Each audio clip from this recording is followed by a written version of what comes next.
जे आपल्या राज्याचे कृषी मंत्री आहेत म्हणजे कोकाटे साहेब हे अधिवेशनामध्ये 56 सेकंद पत्ते खेळत होते, नाही तर रम्मी खेळत होते असं आम्हा सगळ्यांना वाटलं.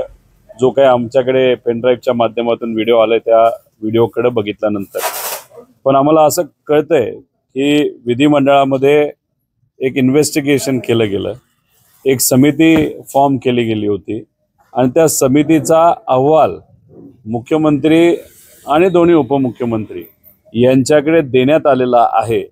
आणि 56 सेकंद नसून आपले जे कृषी मंत्री आहेत कोकाटे साहेब हे तब्बल 18 ते 22 मिनिटं हे तिथं पत्ते खेळताना आपल्याला बघायला मिळतात.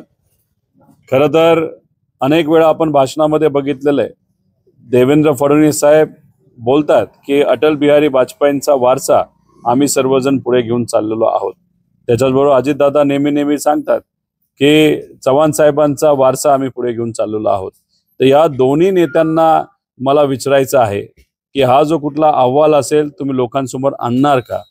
आणि हे जर खरं असेल की 18 ते 22 मिनिटं शेतकऱ्याच्या हिताचा निर्णय घेण्यापेक्षा नाहीतर शेतकऱ्याबद्दल चर्चा करण्यापेक्षा तिथं असणारे जबाबदार पदावर असणारे कोकाटे साहेब हे पत्ते ते सुद्धा 18 ते 22 मिनिटं पत्ते खेळतात, तर याच्यावर तुम्ही काय भूमिका घेणार?